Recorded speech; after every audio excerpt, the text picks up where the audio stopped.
A few Goldilock Bears podcast with Vincent Cloud, John Nemitz. And Matt Hagan. and we like to here in Bear Country. We like to open up with a little segment called Deja Vu, as in, hey, we talked about these fucking subjects before, but we could go back and dig them up, maybe, right some wrongs, throw in some Uh, arguments or whatever that you were like, Flog those dead horses.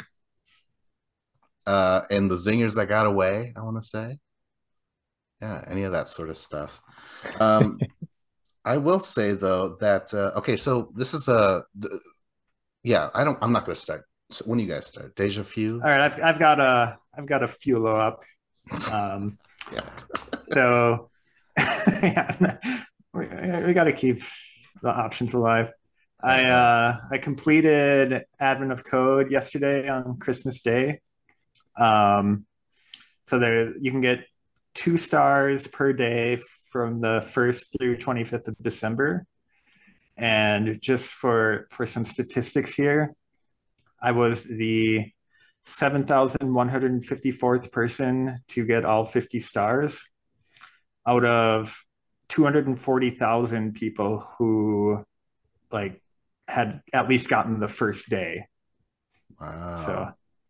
I was pretty proud of that. And even up until now, only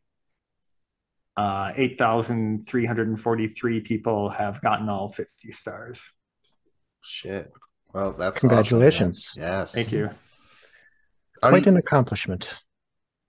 are do they send you something? They're No, like no. Oh, okay. All right. nothing. Yeah, I paid money for a couple stickers from the event, but yeah, there's like you don't get anything from it. There's like no real like anything like any benefit to doing it or anything other than just pure experience. Oh shit. Did you look up who won? Yeah, like there was Reddit posts, like basically every day people talk about like how they solved it, what they did, like how long their thing takes to run. Like, oh yeah, mine solves it in 54 milliseconds or stuff like that. And like a couple of the people who were high up on the leaderboard had actually like recorded videos and stuff of their process and talking through their solutions and stuff. Shit. So wait, no name, no official. No, they're just like Reddit names. So what actually makes them the best? So the best in the as far as the official leaderboard is concerned Yeah. is like the problem drops at midnight Eastern time, and as soon as you can type in that answer, so whoever can do that the fastest. Okay. Gotcha. So basically, it comes down to first of all just understanding the problem after you read it, which usually takes me a while, and then writing a program that can solve it, and then however long it takes that program to actually run. Because like some of them I've solved, I got answers, but they were like really inefficient. Like, oh yeah, my thing had to run an hour and a half, and then it spit out the answer. So does this mean that also, because you said that you also compete with people within your building, within your company, did Mm-hmm. you surpass them this year then? Um, yes, ish. But it's like if I'm looking at like our private leaderboard, like only two of us actually stuck with it till the end, at least who joined the leaderboard. I know there's other people in our Slack channel who definitely solved them better and faster than I did, who just aren't on the leaderboard for whatever reason. But Oh shit. yeah, like most of the people dropped off by like day 16, it looks like. Newbies. You've been doing Hmm. this. This is your sixth year, right? No, no, it's my Fourth year. third year. Third year, yeah. Second year, fifth year? Third. Anyone else have a forebear? I've got something leading into one of my topics for tonight. Should I just go Ooh. for it? Yeah. So Um, Yeah. Just a reminder, we did do the future thing. Oh, right. I Yeah. don't know if either of you want to guess, or we can wait until later for that too, if you want. But Yeah. Matt, go ahead. We'll guess it before you have to go, John. Oh, well, I saw the movie Spirited over Christmas, and that's the new one with Ryan Reynolds and Will Ferrell. And I like the movie. It was good. It gets some hate, but the reason I brought it up is because a central premise of that in the first act is artificial trees versus real trees, actually. mm. So Ryan Reynolds is playing this corporate businessman who specializes in disinformation. So the artificial tree industry like hired him to give out disinformation about real trees. So it was kind of very, very topical and made me smile and nod my head like this. So that was fun. Also, I'm gonna go right into my love. I also saw the movie Violent Night, and I loved Violent Night. No, it's not recency bias, Vince. Stop shaking your head and smiling. It was Had the credits finished rolling before you texted that was your love, or I don't think so. No. I He was was like up in opening arms. credits, opening credits. Yes. Yes. I loved it because it's just a hell of a lot of fun. I mean, the tone is set right from the very first scene and it's just playful and hell of a lot of fun. It's got some Die Hard in there, a lot of Die Hard, a hell of a lot of Die Hard. You can kind of sum it up as Die Hard with Santa Claus in place of Bruce Willis if you wanted that's to. exactly how I described it to my buddy today when I was mentioning it. Like So John saw it. All right, we'll see what John is. only because of you. But yeah, I was like, what if there was Die Hard, but instead of Bruce Willis, it was like the actual Santa Claus. And it's got the typical meaning of Christmas tropes going on, surrounded by an enormous body count. And there's some Home Alone in there, and a lot of swearing, a lot of fun, a lot of laughs. And I just thought it was a breath of fresh air. So Christmas time, I think it's a new adult staple. I think it's probably in my top 5 Christmas movies of all time, somewhere in Probably, there. probably. It I would better have to do an be official number list. one. Well, then that's going to get into what is a Christmas movie actually. Is Die Hard a Christmas movie? Is Gremlins a Christmas movie? Edward Scissorhands, et cetera, et cetera. But Yes, to all three, I guess. think so. Yeah, why not? A little iffy with Edward, but I would. Yeah, all right. Yeah. Hook. Oh, I never even Oh thought of Hook. shit! Oh my gosh! When that dog Um, says "hook," come on. but yeah, Matt, I watched that because of you bringing it up on here, and I definitely enjoyed it. Although it was weird, like um, I didn't necessarily want the family to succeed, Mhm. and I didn't want like the terrorists to succeed. Like the only people I actually liked, and I think this is what the movie wanted to happen, but like the only people I actually liked were Santa Claus and the little girl. Mhm. Um, I So could, if you had it your way, you'd probably have Santa kill all the terrorists or all the bad guys, and then the shitty family falls off a cliff and dies accidentally or something. That yeah. would have I been mean, a great ending. I didn't need the family to die, but I definitely did not need them to not get their money stolen. Spoilers.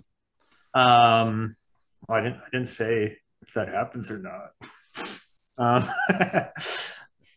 but I could have used a lot more of the backstory of like how did he become Santa from what his previous life was and that kind of stuff. Like, I mean, they went into it enough for the movie, but I was definitely digging that part of it. I was digging all of it. Loved it. Vince, did you check out a trailer at least? Yeah, man. I supported the idea of it. Yeah. Okay, so it does the little girl, is she basically Carl Winslow? Winslow's character in Die Hard. She's like, I'm there for you, buddy, She's just there That's a, to say, like, this is happening. What's going on? Are you okay, Santa? And Santa's pulling glass out of his feet or something like that. In a sense, yes, yes. Although I really haven't thought of that. I would have to put more thought into that. Maybe she is exactly Carl Oh, Winslow in Die Hard, but she's more the one prompting Santa to find himself and to find the meaning of Christmas. So that's kind of her place in the whole thing. And Matt, then did also actively home aloneing it. Yes, oh yes. she does? She gets in Mhm. on the Yes. action? Oh, that's well, oh, that's another movie that's just like this other movie. Yeah. Home Alone and Die Hard basically is what I'm hearing. All right. Yes. Yes. So you guys are fan of those movies. So some genius was like, we're gonna combine this thing. All right. Well, the only other question I have though is you talked about how long has he been Santa? So this isn't the Santa. This is like Tim Allen's Santa, where he's like, oh, No, this is it's the Santa. are you are you serious? Oh my gosh, now I'm gonna be shy to watch this movie. Look him in the face. Yeah. I mean, like it's how long he's been it for like 1,000 years or something, right? Like, Yeah, but um, okay, but you say he's been it. What do you mean? Like it sounds like it's a thing that gets passed on or something. No? Okay. I don't think so. Nope. All Nope. right.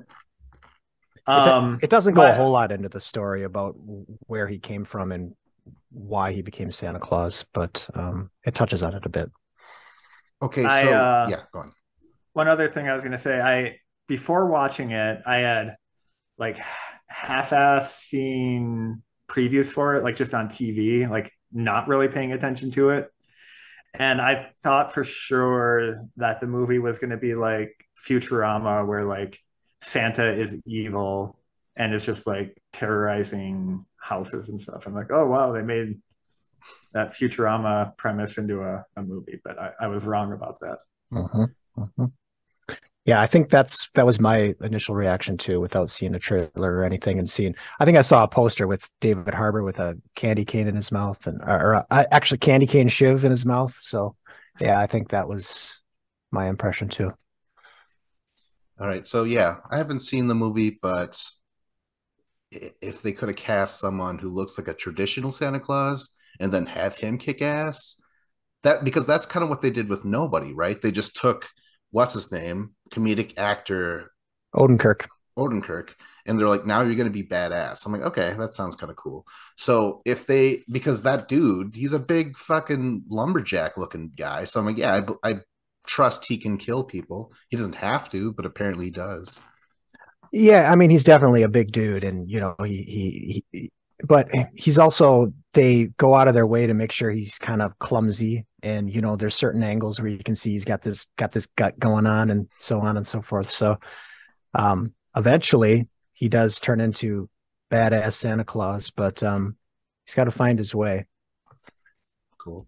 Let's talk about my love. Yeah, there we go. I love a nice bass line and music and songs. But it really stems from the fact that growing up, I don't know if you guys could relate, but you're a kid and then eventually music hits you and you're like, oh my God, this is the only thing that makes sense, even if it's just on the radio until you build up and you're like, oh, there's this band that's not poppy and you go on from there, right? So anyways, I'm liking music a lot, and for the most part I only experienced it through radio, and I didn't really have subs. So it wasn't until I bought these Skull Candy headphones that Not a there was a sponsor. yeah, not at all. They're like, bleep that out, please. um, when I finally started to hear the thump of a bass guitar, and I'm like, holy shit, this is new stuff. So the bass always seemed like the last instrument I was introduced to in a crazy way. So, but yeah, so ever since then, I like a good bass line. I don't know if you guys, I hope that you guys came up with some songs that have good bass lines, maybe good bassists, you know? I Um, mean, yeah, like good basis. Like, you got to go like Les Claypool is one of the best, I think. that's Primus. Primus, yeah, and like a million different side projects he has, where he's crazy with the bass, and I think he created like this one string bass called like Whamola or something like that. Shit. Which you should look that up. It's pretty awesome. Um, I've also like somehow stumbled across this YouTuber called like Davey 504 or something like that, but he's this Italian bassist, and all his like YouTube videos are just about how great the bass is and how much guitar sucks and like but he's like super good, and like he'll like throw out challenges and stuff like a bass battle and all kinds of stuff, and it's I've like spent hours watching it even though I've never played a bass guitar in my life. Wow. So you were into the bass way before this became a topic on the pod, huh? Mm-hmm.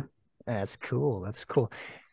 You know, it's very, very on point that Vince mentioned that bass guitar was the last instrument that he was introduced as far as rock music goes, because that's the story with anybody. I mean, you look at certain production. You're not special, Vince. That's what he's trying to say. Why do you always think I'm attacking you, man? I'm not attacking you. The mix with a lot of bands, the bass just disappears. It's hard to pick up the bass line. It's that's just the way it is. Things get muddied, especially in metal music. Or you hit a chorus and all those layers have just mashed up into one thing and the bass just disappears. And I think that's just the way it is. I mean, if you want to find a good bass line, you have to find sparse music. And I find a lot of times when the bass is introduced as the very first instrument is when you'll pick up on that bass line and you'll follow the bass line all the way through. Bass up front, you follow it through. That's what I've found. And I think there's something about a bass. It's kind of like the pulse of the band, you know. It's that chugging, that chugging forward momentum going throughout the entire song. And it adds sort of a sinisterness to some darker music. You know, you brought up bass lines, and my first thought was, what bands do I know? Just initial reaction. What bands do I know that are bass heavy and are doing something different with the bass? I mean, I came up with Tool. Tool's got a whole bunch of kick and bass lines. Joy Division, Primus, as John mentioned. Korn's got their down-tuned, out-of-tune bass, but it's a different sound, and they're doing something different with it, and it's present in all their music. Nine Inch Nails, I don't know how they're making their bass sound, but Trent Reznor finds interesting things to do with the bass all the damn time.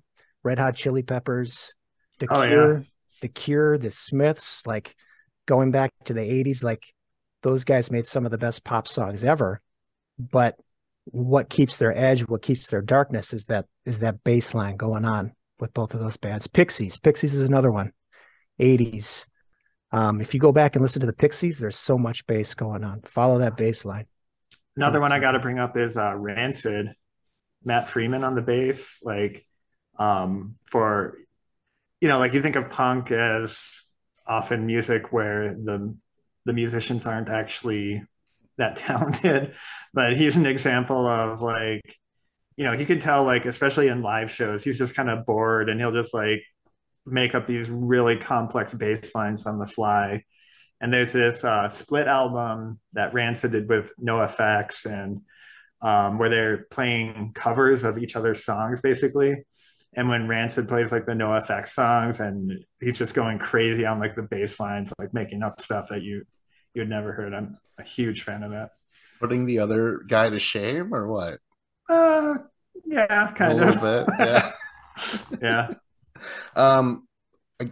Holy shit. Okay, so watching shit live, fucking stand-up bass is the coolest thing I've ever seen. I love that thing. And again, if I could, yeah, that'd be sweet. I wouldn't mind hauling that big fucking thing around, and it'd be fucking great. Richard Cheese and, you know, his guy on the stand-up bass, like that's great stuff. Someone we talked about last week. Right. Is he the guy who covered like "Come On, Get Down with the Sickness"? Yeah, yep, that guy. Okay, all right. Okay, then I've at least heard of him. That's cool. Oh, okay, but I want to include some. Oh, Skrillex, known for dubstep. Do you know what dubstep is? It's nothing but bass. Mm-hmm. And that and okay, I don't like all dubstep, but I think out of everyone that I bothered to tolerate, it's Skrillex. Skrillex has some awesome has some awesome dubstep, and that is just fucking amazing bass. And that was the last time I felt like, okay, I'm young again. I get this new music, you know. But that was how many years ago now? Yeah. Um, Does does Skrillex, I mean, does it sound like it's a bass guitar of some kind, or is it like a mechanical sound? Like I don't know Skrillex, but I kind of think dubstep, I kind of think of a just electronic-y, Yeah, just like you're in mechanical a sound. MRI machine or something. Yeah. it's that I don't know, the wub wub wub, the it's just this very deep, the deepest bass you could probably have is dubstep, and a lot of people don't know what they're doing, and it sounds really bad. But again, like I said, out of all the people I've tolerated, when Skrillex came around, I'm like, holy shit, all right, that's cool. Oh man, um there's this computer security conference I go to called DEF CON, and it's like, all like the hacker teens and stuff like go there. Like it's like the non-corporate one. It's like, just regular people going and stuff. And they always have these big like dance party things in the evening, and they just have like these giant like walls of speakers, and like have they pay for DJs to come in, and like there's actually like a couple that I've like sought out their music afterwards and like listen to it all the time. But yeah, it's like that boom, boom, boom, boom, like kind of yeah. stuff, and yeah. That's, I don't know, that I would recommend Scary Monsters and Nice Sprites by Skrillex. It's fucking something else. Okay, but then I also need to mention Airbag by Radiohead, because Radiohead is my fucking favorite. But I will narrow it down to Airbag. It's really cool. I just remember Colin Greenwood. He was like, I kept on listening to the song, and I would like do a little bit, and then more space, space, space. Then he'd think of a chunk here, and nothing, nothing as the song went off. Then he'd lay out a little doodle there, and then eventually he was like, I can't think of anything. I actually like how it just kind of pops up and then goes away. It is one of my favorite bass parts of all time, is in Airbag. Fucking love it. And then yeah, that's about it. I mean, Disorder, Matt, you mentioned Joy Division. Disorder, I love that bass Mhm. much. All about that bass, Joy Division. I actually Googled, objectively, what are the greatest bass songs of all time, and I kind of went through a few lists, and then I ended up with, oh yeah, Queen, Under Pressure, Another One Bites the Dust, of course. Yes, yes. Um, Mm-hmm. Gorillaz, Feel Good Inc. Boom, boom, boom, boom, boom, boom, boom. Yeah. Seven Nation Army, White Stripes, of course. Lou Reed, take a walk on the wild side, Oh my gosh, and how I'm so mad at myself. I love that bass. Oh my god. and even though Kids in the Hall had a skit about the Doors not having any bass in their music, Riders on the Storm, the Doors, of course, LA and Woman specifically LA is my Woman. favorite bass line on that whole album, possibly ever. And you want stand-up bass? I put down Tom Waits, Make It Rain. Love that song. Great bass line. Nick Cave, Stagger Lee. Check that out live. Stagger Lee is yeah. Nick Cave and the Bad Seeds. That's when they end a show. That's the song that they end with, and it's just this primal song. It's hilarious and violent and great. So check that out live if you. That's it's all over YouTube. So, Oh shit. but yeah, that was the list I came up with. Kind of narrowed down. Oh well, in that Death from case, Above, 1979. All they are is a bassist and a drummer, wow. and it's like amazing. 79, you said? Yeah, Death from Above, 1979. Okay. Wow. Yeah. But I think we're all in agreement. We love a great bass Yeah. line. Yeah. Yeah. Yeah. Again, there's nothing special about what I just brought up. It's better than cigarettes. Yeah, that's fine. hold on though. Oh my god, I think I might have a deja vu about that cigarettes where I'm like, oh, okay. I forgot to mention this. Cigarettes. What do you get out of it in terms of, they're like, oh, you get a head high. It's more like you get a relief because you are just needing that next cigarette. It's so terrible, right? But head high, you want a fucking head high, you smoke some weed. You don't need cigarettes. God damn it. Cigarettes is it's the lamest thing. And the reason why I brought it up is because it's ever present. Even again, like I have friends for years now and they still smoke, they still chew, they still do all that shit. And they'll never stop, right?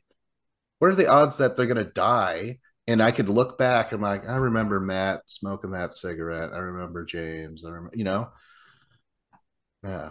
So weed though, that's the alternative. Fucking, you get something out of there. Jesus Christ. That's one alternative. I every time I've heard it, it's just it becomes a crutch. You're addicted to it, and you get your little stress relief out of it. I mean, I would bet a majority of people that smoke cigarettes have never smoked weed. And I would, if every cigarette smoker was to try weed, I'm sure some of them would love it, some of them would hate it, some would be in between somewhere. But I think it's like something you go to the gas station and you can buy it and you're addicted to it and it makes you feel good and you can move on with your day after you're done with it, You know what I say? You want to put something in your mouth? Get some baby carrots. Go to the grocery store. Check out this baby carrot, baby. I think it's my turn to go here. I am not going to keep the love train going this week. In fact, I'm going to derail it. I could either do my hate now, or you could try and guess what my indifferent was. What was the clue again? I think the clue was something like, this is a place where you might go to partake of one of the topics from last week. Oh, hell. A restaurant? Are you indifferent to hell? Steak restaurant? Close. So fancy restaurants, basically, like kind of high cost, fancy dining establishments is what I'm indifferent to. In the sense that like they're fine, I guess. Like I've been on work trips and stuff. Like, so it's certainly not something I would spend my money on, but I've like been on work trips where, like the boss takes you out to a fancy place, or group of people want to go there or something. And I'm like, okay, this is fine, but like, I don't know, like when I travel or whatever, I'm much happier finding like just the hole in the wall, like, oh, like what's a random like Thai restaurant you can find, and they have like 4 tables there or something, and like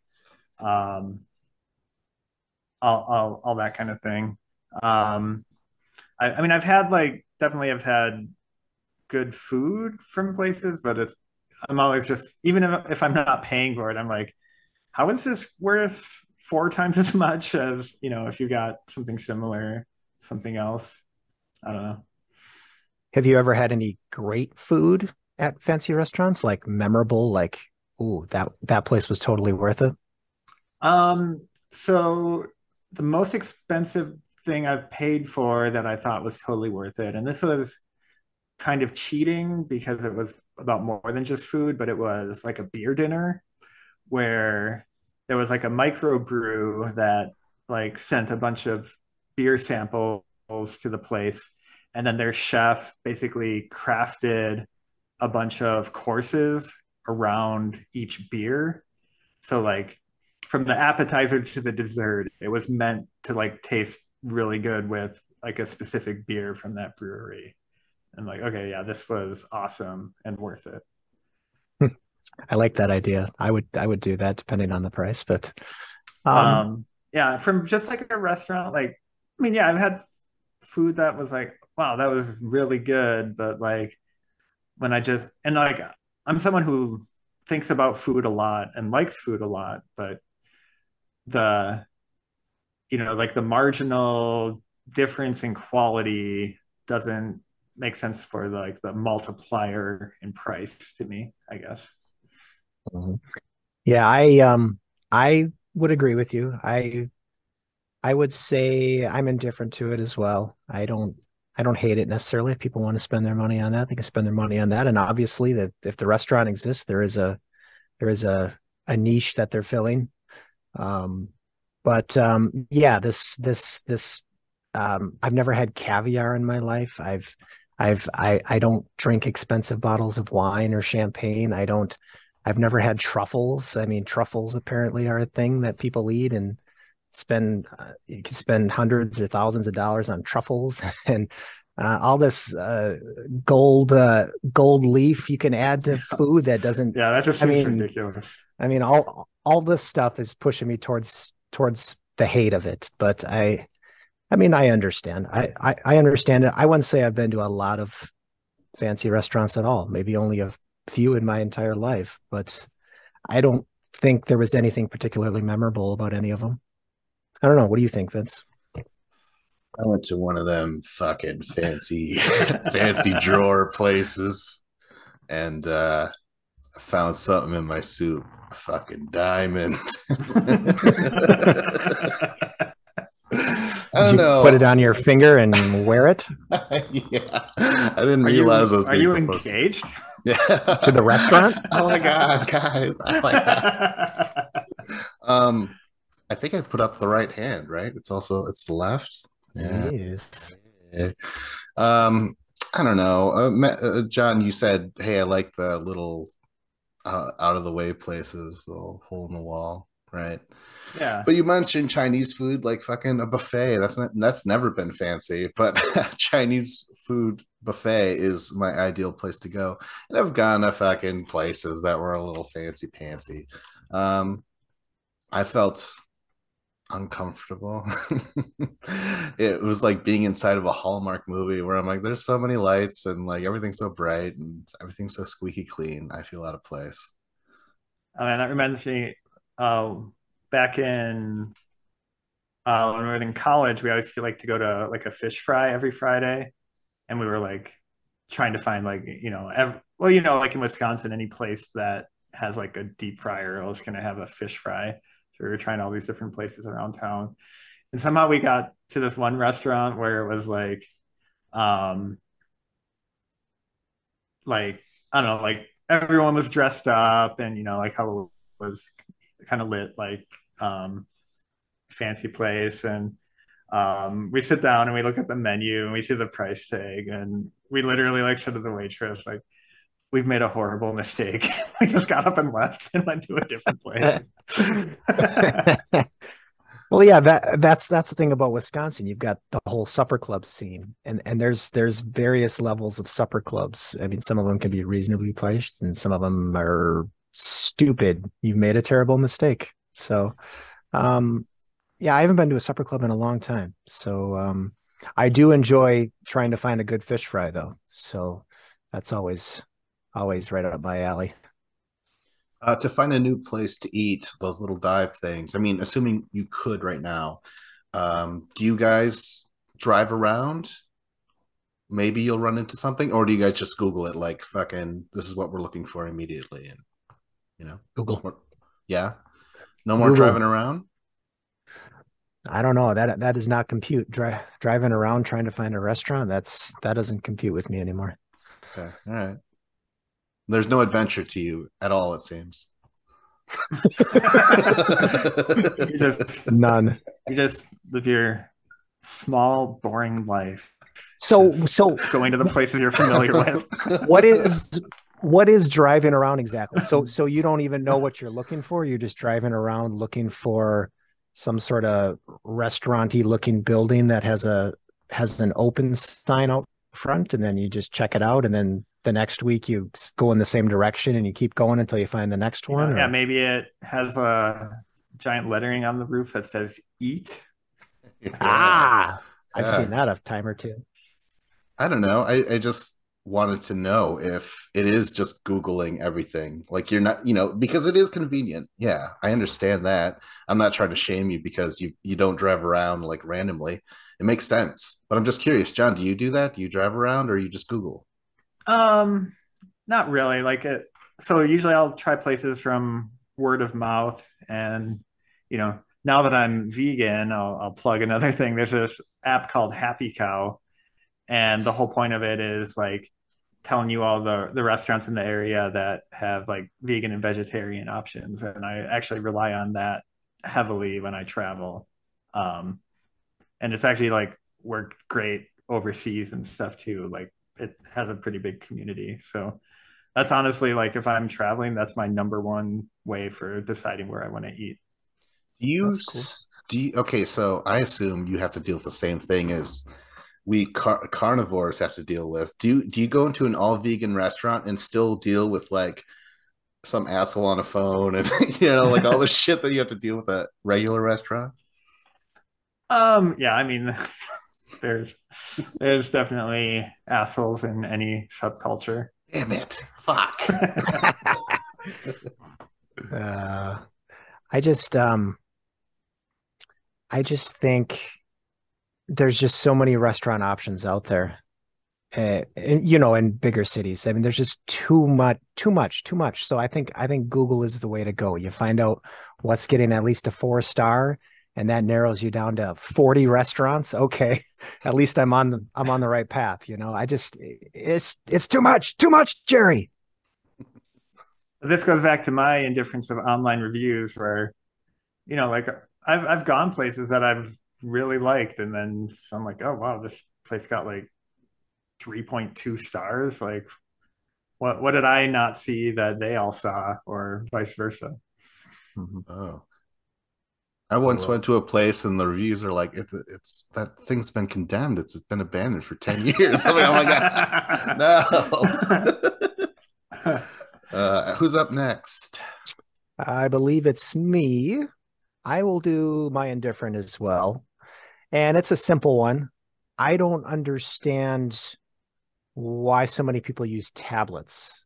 I we have our cell phones, which is a tiny mini tablet, and you have your computer, your laptop, your desktop, whatever you have. Why is there a need for a third device? I think there's e-readers out there and whatnot, so people use them for reading, but I don't understand why the tablet industry is as big as it is. Now, my kids use tablets for their gaming. They're on some sort of Amazon Prime subscription so that they can get a whole ton of games for free and they can download them and install them and whatnot. But they're they're 8. They don't have work to do on a big computer, and they don't have their cell phones as well. So I understand that, but I just don't get why a normal person would need a third device. Anybody? So I was given a tablet for Christmas one year from work, and the number one and only thing I use it for is watching videos in bed. So either like YouTube or throw on a movie or something, but it's bigger than a phone as far as watching, video screen. And it is, it doesn't have like a big clunky keyboard attached to it for easy holding it up above my face. Do you find that you go to your cell phone more often than not when you're laying in bed because you just forget about the tablet, or does the tablet actually No, like the consciously? tablet lives under the bed, and I don't usually bring my phone into the bedroom. Okay. So Matt, you've never owned a tablet, or you said you did, but you hated it, so you just gave it to your children, and you're like you. I've never owned a tablet. I guess I'm just realizing that right now. I've never owned a tablet. So yeah, I don't plan on owning a tablet, but I'm just kind of wondering what the deal is. Well, it was for me. It was kind of like, yeah, again, like, do you need a third thing? Although some stuff look cool, like, and I have friends that have had tablets for, well, ever since then, I suppose. Uh, yeah, they look all right, but again, I don't need a that extra thing, and it took me a long time to get a fucking smartphone, and I didn't even want that because I'm like, phones in general, like I understand a laptop; it gives me all the entertainment I need and stuff, but Yeah, never got into the tablet. And pretty soon though, are they going to start looking like cargo pants? And oh, that's a dad thing. Cargo pants. Yeah. I just so you've never owned a tablet either, is that right? Yeah, out of Okay. spite, or not even spite, Out of something spite. like that. Well, I've got a lot of technology things I'm probably going to bring up on this on this podcast. Mostly hates, even though I don't know. I'm not really a tech guy. I'm not a guy that's out looking for the latest technology, but I'm somewhat tech savvy. But I don't see the need for a tablet. I don't understand who's buying these things and why it is such a big deal and why Apple is invested. Well, I mean, Apple's mostly the iPhone, but I mean, there's I don't want to talk about Apple because that's going to come up in a different topic. Maybe we should just transition right to that, should we? Oh, for the Um, record, though, going forward, if there's any technology brought up, for the most part, I have no interest. I really don't get into tech at all. Yeah. I will say though, I do love watching, and it's usually old people taking photos with a tablet because it's Oh. like this giant thing, and they usually have like the case for the tablet that like flips down, and it's like hanging underneath it, and they're like walking around taking pictures with it. That is something. Do they have like comparable camera quality to the phones these days? Yeah, And I think so. I think so. Okay. Okay. Well, yeah. I mean, I'm still probably never going to buy a tablet. So this conversation did not change that. All right. Well, yeah, I mean, we can rotate back and I can do my second topic if we want, since it ties Do it. in. Um, and you nailed exactly one of the main targets of it I was thinking of, which is uh, corporate consumer cultiness, where basically like it's where like people just seem to think that they're better than other people because they chose to buy a specific product. And yeah, like Apple versus PC or Apple versus Android are the two biggest examples where I see that. And um you see people joking about like like how Android texts show up on like an Apple phone, and like, oh, I would never date someone if they have the green text or something like that, or whatever it looks like. I have heard that before. That Oh is my a thing. God. Yeah. Um, it's like, um, I mean, this goes back to the state culture discussion, but it's just like, why do you care so much that somebody else has a personal preference or something different than what you have a preference for? Um, Do you have other examples? Like the only other real, I didn't put a ton of thought in this. Sorry, John, but the only other real one I could come up with was Tesla. oh yeah, that's a good one. Like I don't know, like this was more prevalent maybe years ago, but like the console wars, like are you an Xbox person or a PlayStation Yeah, person? that is Like a good that one. kind of stuff. Um, I think What were you, by the way? I was Xbox or am. PlayStation. Sorry. I pretty much only ever had Nintendo brand stuff, so maybe not. Whoa. Wow. Imagine three crazy guys. uh, I think craft beer is maybe gone into yeah, I think that's definitely gone into that category. People have gotten snobby about their beer, wine, whatever. But yeah, I don't understand it either. And Apple is the number one biggest thing I don't understand about any of this. I mean, I've heard people say that that they prefer Apple because it's just better for editing video and editing photos and drawing and stuff like this. And something about that doesn't really compute with me. I mean, it's the software that you're using, right? I mean, the actual hardware has nothing to do with that. So what you're saying is you prefer Apple's software over Windows, but if you actually even used Windows, I'm not sure that you actually have. And with Windows, you're open to so many more options. You don't like one piece of software, there's other software out there. I mean, price could be a barrier for you, but there's Windows is so open to all different kinds of software. So I don't get the Apple cult. You see the Apple Store and all this, and you're paying a gigantic markup for the same hardware that you would with Windows. I mean, Apple was on my hate list. So, and then John brought this up, and I was like, yep, this is where we're gonna go, Apple for sure. But yeah, I hate it too. It's a whole gatekeeping thing again. And like I've heard it with things like AT&T versus Verizon. Like there you go. Like just people like, oh, you're using that? Like it's a cell phone carrier. Like who cares? Like that's how you're showing your superiority over me. Yeah, I mean, I don't know. This is the hate, right? You hate this? Yeah. Yeah.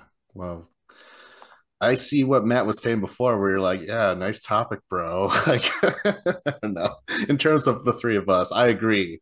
I can't really add, like, you guys perfectly stated everything, but I'm like, yeah, I can't really offer anything new. Yeah, it's so stupid. It's annoying. I came from, okay, I'll say this. I came from humble beginnings and currently in humble middle times. But I just remember like being at school, for instance, and I had a CD player. But I remember someone saying, oh, nice CD player. It's a whatever. And I'm like, okay, it is. But I didn't realize they probably that had a Sony Walkman or whatever. They had a Sony Walkman, and you had some off-brand, right? I don't know. I really didn't pay enough attention, but it would carry on. Like there'd be like nice shoes. I'm like, what? I don't know. It would always just be something, and I've never gotten into it. But by now, though, yeah, the whole cell phone thing, and yeah, it's just this thing that's been around with us for fucking ever. It seems. I don't like it. I think you just nailed like two good examples. Like I remember back in the day, the Sony Walkman being a big thing. Like that was the best of the best. Was it really? Probably not, but people thought it was. Nike shoes, Adidas shoes, whatever. Yeah, clothing, all of it. Just people trying to feel superior to other people. And working. Yeah. All right. Is it me? I'll go Sure, next. you go. Don't make me do it. What are we doing here? Oh shit. Okay. Let's go into indifference. I am indifferent to the Adult Swim show known as Rick and Morty. Very funny, right? Duh. Very colorful looking, very, imaginative. Yet as soon as I realized what the grooves of the story is, and this is just going to keep happening, not so fun. It's just there's mass murder. Every single being that you come across is going to die, right? Typically by the family, who I do not care for. The family, in this tired ass trope of hating each other, everyone hates each other and stuff. The parents are like fuck off. The dad and the mom and the everyone hates each other, right? And every time, though, every episode is an exploration of not what Futurama would do, like, oh, these are scientific things. It's just movies. You've seen this movie? Okay, well, Morty, we're in a universe where fucking the Rocketeer exists. All right, just deal with it. It's that simple, right? So after a while, you're like, okay, well, Dan Harmon, you kind of did this with Community, and now every episode is just like, what movie? Just any movie. Oh, this is a movie where a copycat exists, shit like that. Sigourney Weaver. You mean Sigourney Weaver? And by the way, that voice, that Rick impressions. No, but I hate it though. I hate that fucking. It's one of the most annoying cartoon voices I've ever heard. Next to, you guys ever listen to Venture Brothers? Yes. Sergeant Hatred, or no, I can't do. Hey boys, it's Sergeant Hatred. I fucking hate that voice as well. So it's Morty and Sergeant Hatred. So there's a lot of I'm almost done, guys. There's a lot of meta jokes, but are like never addressed. Rick is like, okay, that'll calm the fans for a season or something. You know what I mean? There's a lot of like talking about it being a show. Yet Morty doesn't say, Rick, what's the, that thing? He doesn't say, "What are you talking about?" You know, he Morty has questions, but he never questions the meta part of it, right? I haven't watched the last 2 or 3 episodes, so I imagine they haven't addressed that. And finally, well, no, two more. Harmon and Royland, those are two different people, right? Harmon is the guy who's like, I'm going to parody this movie, and I'm very funny. Royland is so fucking bleak. You know, again, with everyone hates each other in the family, and everyone dies, killed by the family. Um, on Harmontown, the two of them were on that show, and Royland's like, "Oh my god, I'm depressed. I want to die. I hate myself," you know. And Harmon's like, you know, and he does a joke, you know. It's very bleak, and people say that's the point. It's nihilistic. And finally, Rick is apparently a god. He can't die. I don't give a fuck. Is all that action? There's no danger. I am not. I don't fear for this for these people. Sorry, that was a big rant, but that was an indifference somehow. I was gonna say it sounded like a hate towards the end. Yet it's very funny. I know that, and it looks beautiful. But everything else, I don't rewatch any episodes except Let's Get Swifty. Yeah. Well, I've only seen probably the first season and a little bit beyond that, and I've been meaning to kind of catch up to it because I do enjoy it. I did enjoy the first season. I get what you're saying about the whole you don't fear for their lives anymore. There's no danger, like there's no suspense. I I get that with a number of shows. Like it gets to a certain point and they've wiggled their way out of so many scenarios and it kind of loses its value. It loses its purpose. So I kind of get what you're saying. I haven't watched it enough to really comment too much on it other than I enjoy it. I like the meta humor. I like Dan Harmon. I like Community. That's probably on my list of loves somewhere, I think. But I don't know. What do you think, John? Yeah, I probably have seen as many episodes as Vince. I think I saw like the first half of the current season and then forgot about it. Um, if it came back or not. Um, yeah, it's always been something that I've enjoyed, but also been like, I, I can totally see why people wouldn't like it. Like in that sense, it's kind of like an indifferent to me. Matt, I think you were the one who told me about it like years ago. Like you were kind of like a early, like I think you told me about season one, like while it was happening or something. That could be. I feel like Um, I was on top of it because it was yeah, Cartoon Network, Adult Swim. So I liked Adult Swim back in the day. So but yeah, um, I mean, like I'm a fan of Dan Harmon for sure. I love Community. I listened to the entire Harmontown podcast Holy all the way shit! through. Really? Wow. Yeah, um, and like I watched his um Dungeon and Dragons show, like Harmon Quest or whatever it I was have called. seen that too, or most of it anyway. I Yeah. enjoyed that. That was fun. So, but yeah, I mean, like all your complaints are 100% valid. Like, that's like Bob's Burgers. Like one thing that's like so refreshing about that show is that the family actually loves each other, and like that's like so rare in TV shows and like especially like animated adult shows. Um, yeah, I I don't know. think Like they definitely go into some really cool concepts, but like you said, it usually is piggybacking off of like some movie that did the same thing. Yeah. I think if you're just in it for the humor, I think it's kind of like Family Guy back in the day. If you're just in it for the humor, you're in it for the humor. But you're totally right about the family hating each other. And Bob's Burgers is The Simpsons. I kind of consider Bob's Burgers the new Simpsons, sort of, where the Simpsons brought the whole family dynamic, loving each other. You get on each other's nerves, but you love each other at the end of the day thing. Um, I think Bob's Burgers is definitely like that. Well, Simpsons is one of my all time favorites, Bob's Burgers. I mean, this could get into a list of what are our favorite adult animated shows of all time, but um, I guess I have nothing more to add. Yeah, who's next? I'm next. Let's Oh, switch okay. gears. I hate bowl games, college football fans, and I've been saying this for a long time. I was one of the early haters of bowl games. I've been saying, how old am I? 37. I was probably saying this back in college. So I've been saying this for like 15 plus years. Bowl games are glorified exhibition games. They don't mean anything.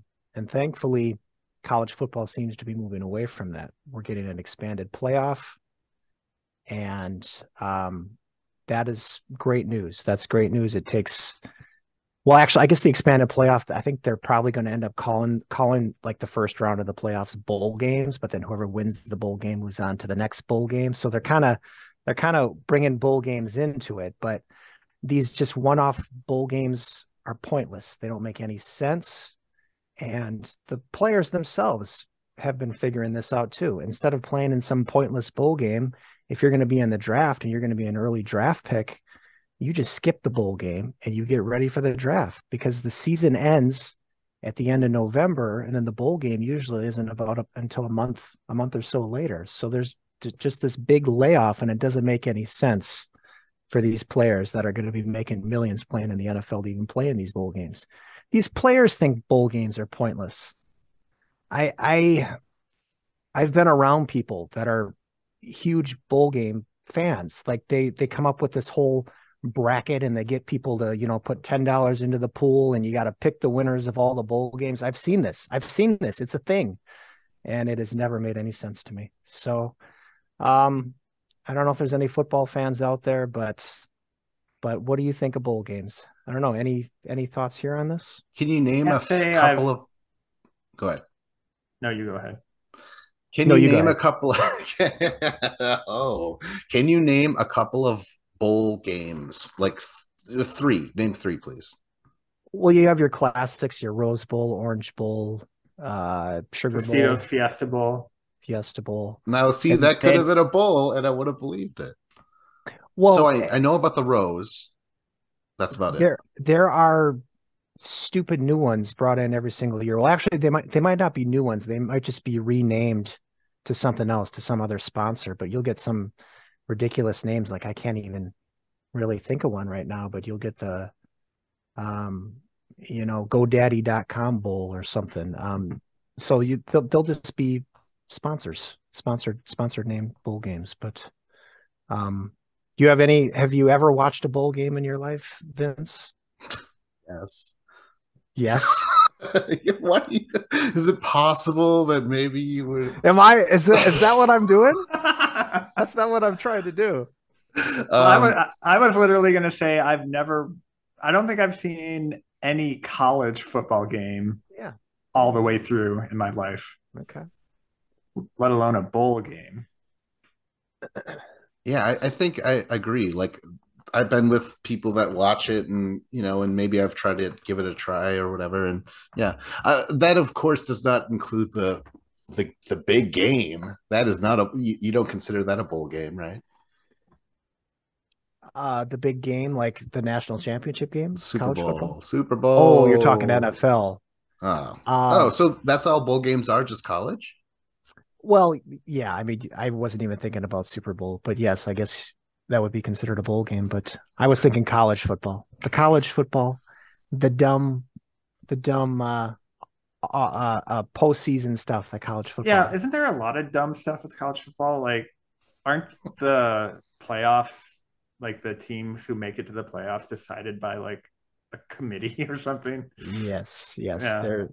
I've got a number of topics about college football on a list somewhere. And yes, there are so many things that are going wrong with college football, but one thing they are doing right is the playoff system. It's gonna make it so more teams have a chance to win the national championship. It's gonna make it so more teams are playing meaningful games later in the year in hopes that they finish as one of the final 12 teams.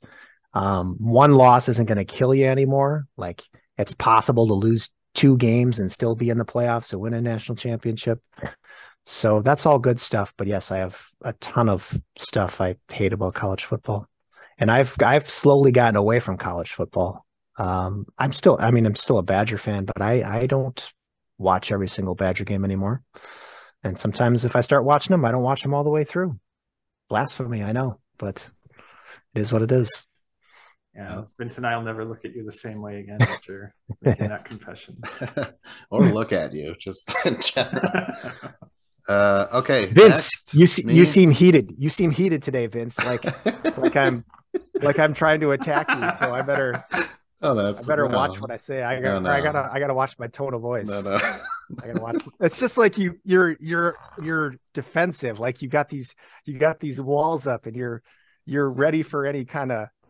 Well, you mentioned it last week. Backhanded compliments. You're just kind of waiting for this stuff. So.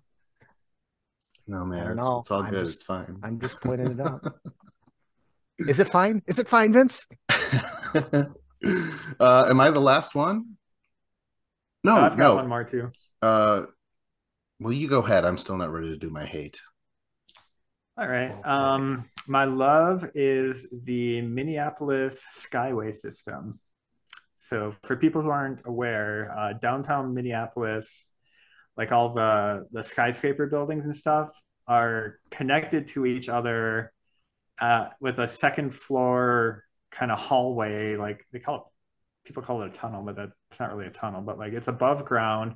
You drive under them and you can get from like building to building to building without ever going outside. And I was actually surprised by this number, but like they have over 9 miles of like walkable space downtown, like that you can kind of weave your way through the system. So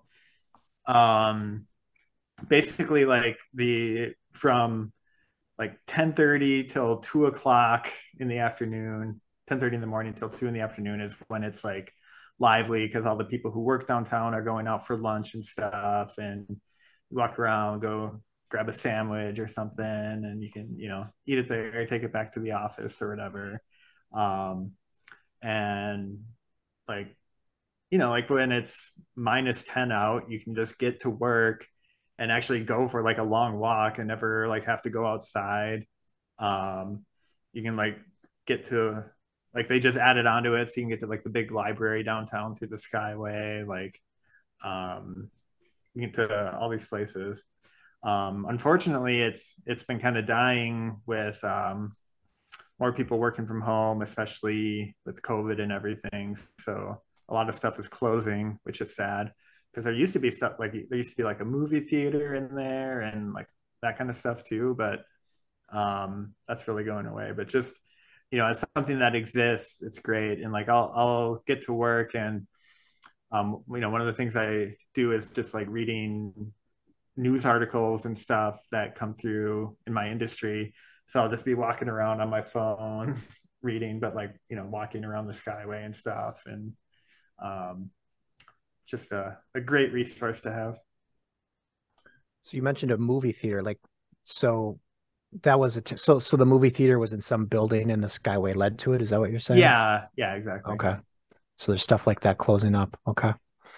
Yeah, I when I've been downtown and used the Skyway, I love it too. It seems unique. Are there any other cities out there that actually have that kind of thing? I don't know that there are. I feel like it's got to be like the biggest one. Like I went to Winnipeg one year, and there was like some Skyway, like a couple of them, and like they had more like underground connections between buildings.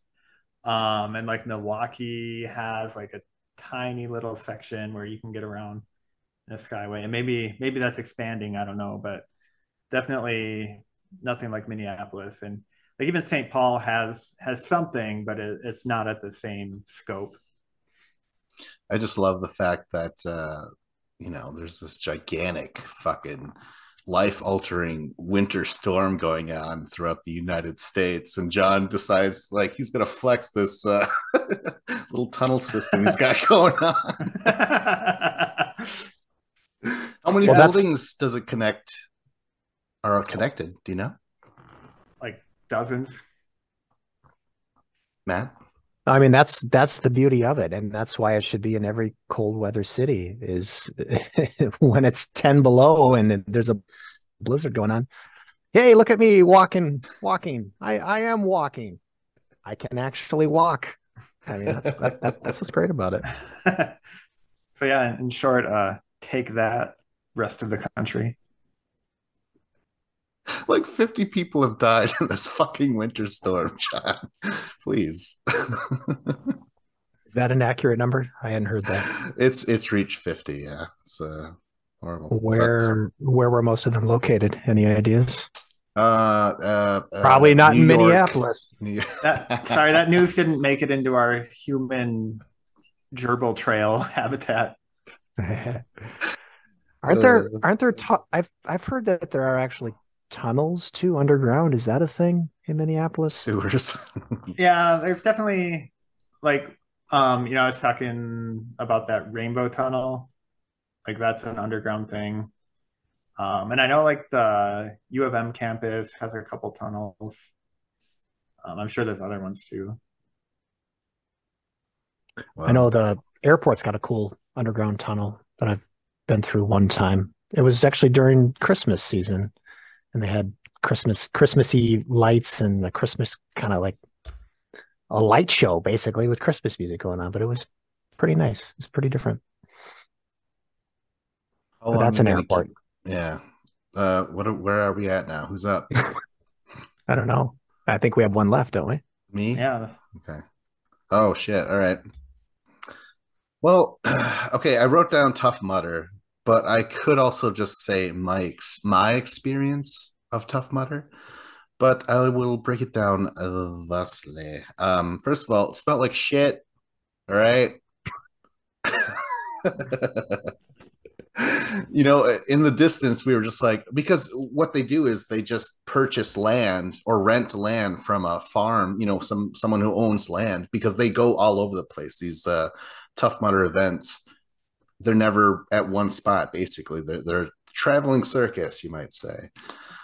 So yeah, we were close to a farm, and I'm like, it smells like fucking shit. And then someone actually got infected, like an eye infection, because of all the shit that was around there, right? But it also smelled like 30 somethings trying to feel alive again. There was some young people out there, but it was mostly people that were just like, hey man, trying to recapture some magic here, a lot of that, and a lot of loners. I remember we were standing in line, the three of us, me, Dave, and Eric, and there was this crazy woman like, hey guys, I run these every year, and just like clearly she's never been out of the house until like right now. I don't know, but you get that sense with a lot of them, right? But the main thing is it's running. It's a 12-mile course. And throughout are sprinkled little obstacles, like you get to climb on a pole and slide down a ring of fire.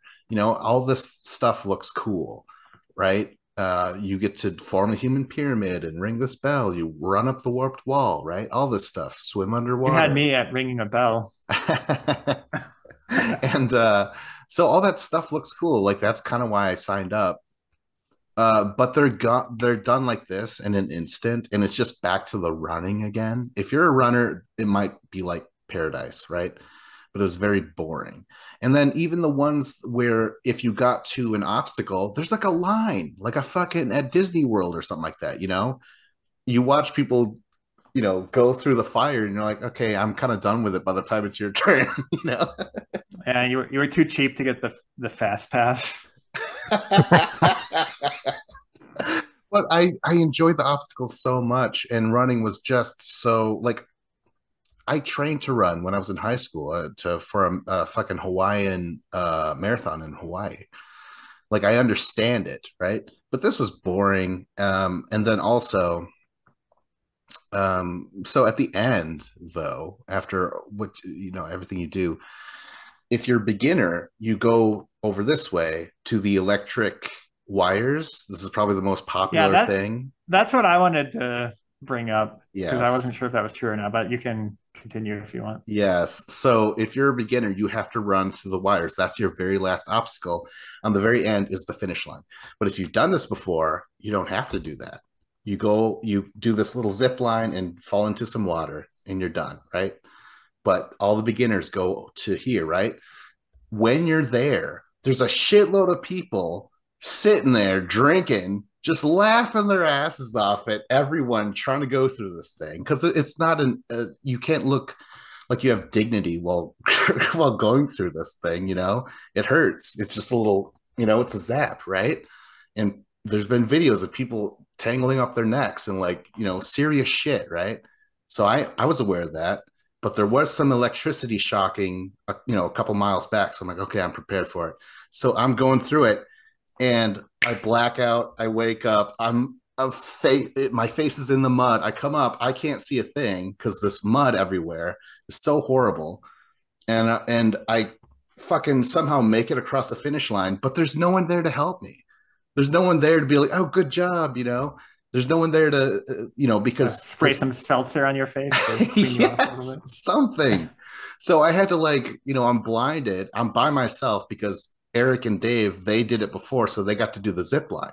So I don't even know where they are. We could kind of see each other when we're crossing, So I had to go across this table, and it's all this little stuff that you could buy or whatever. But I'm like, I need a shirt or I need a towel or something, So there was I finished the shirt, I grabbed that, I wiped my eyes. But it was just throughout the whole thing, wasn't very enjoyable. You felt like something was up, I don't know. What do you guys think? So yeah, I have a buddy from work who did it, and he told me about it. And I guess I didn't know there was that much running. That seems, yeah, it seems more exciting the way I've heard it described. Is oh yeah, you go from obstacle to obstacle. Not that there's so much not downtime, but you know what I mean in between. It is downtime. But then when they told me about the thing with the electricity, I'm like, no, I'm not doing that. That's the dumbest thing I've ever heard. You're not testing your endurance. You're getting shocked by wires. What? That's so stupid. Everything else sounded kind of cool, I thought. Yeah. Okay. So that's the stuff that makes it onto fail videos, fail army videos, are people getting shocked in crazy fucking ways, right? Who knows? Maybe I'm on one of those things, It's just, look at this idiot laying in the ground, can't move. But then he's a bad speller, so it's look at this Indian. And I'm like, hey man, yeah. But okay, but the thing is though, the people at the end are there oh, fucking idiot.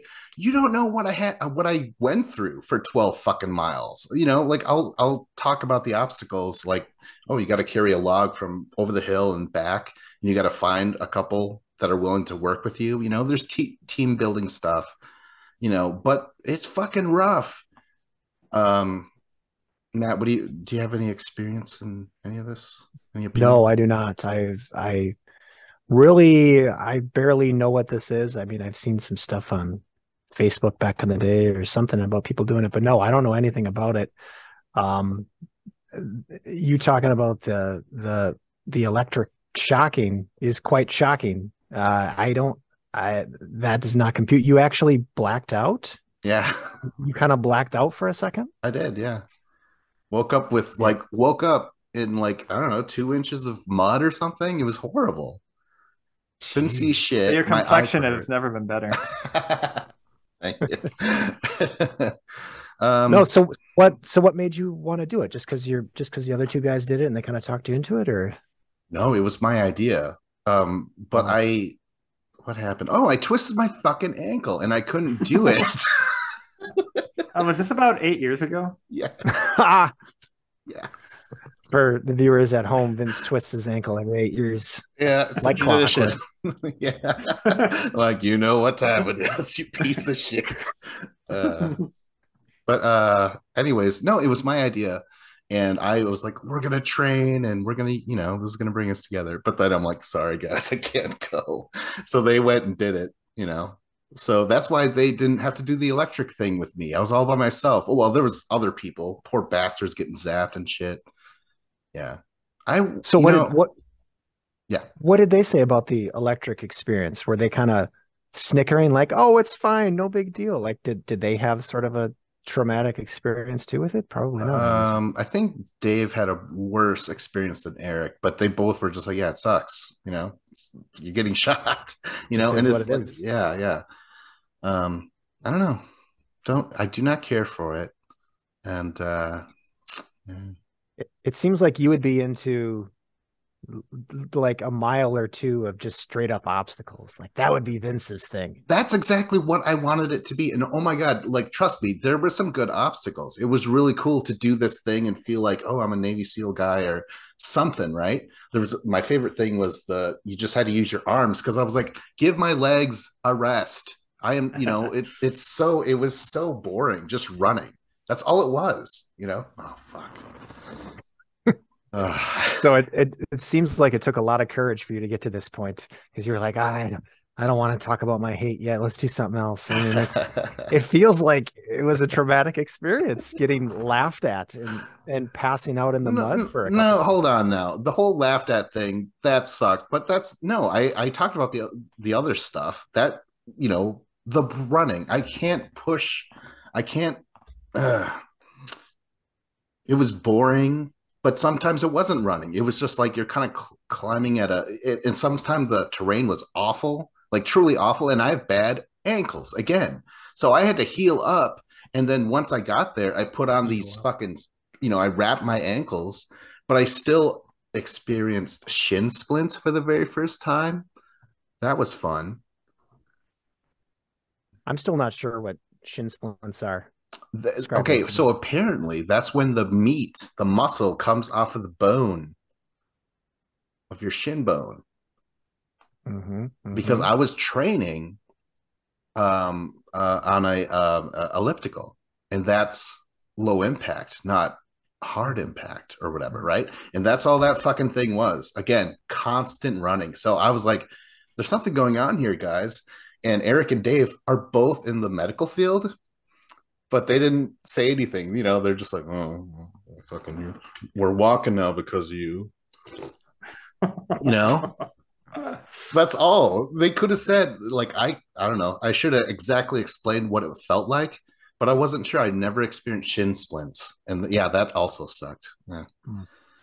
Well, you hate it. I hate it by extension. Oh, don't give me this now. Don't. What? What can I say? What did I say wrong? Man, you wanted conflict. I'm giving you conflict this episode. I'm trying to be nice. Why are you doing this, Vince? No, you know what? You haven't talked about your whole white privilege thing yet, and I've been waiting and waiting and waiting, and now it seems like to other people like we're holding you back from the white privilege. So you better start talking about white privilege pretty soon. Wow. Well, How nice, Matt, that you get to decide what Vince talks about, I guess. All right. So I think that's all our everything, right? We're all done. we're done. Oh Yeah. my gosh. All right. So do we have a future? I have a future if no one else has any.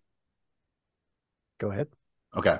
So this is a little different though. Usually the indifferents are a mystery, but I'm gonna give a love, and that'll be the mystery, and I'll just tell you guys the indifference ahead of time, right? Oh, Okay, so my this the is future, unprecedented. yeah, the future love is oh shit, Edgar Rice Burroughs. Oh, oh boy. Yeah, and that's Say it. that. Say it again. Edgar Rice Burroughs. Edgar Rice Burroughs. Okay. Yeah, Silence. I could give another. I feel that might be a little too vague, but I don't know. You guys want one more, or do you have a Yeah. question? No, yes. Go ahead. One more. Oh.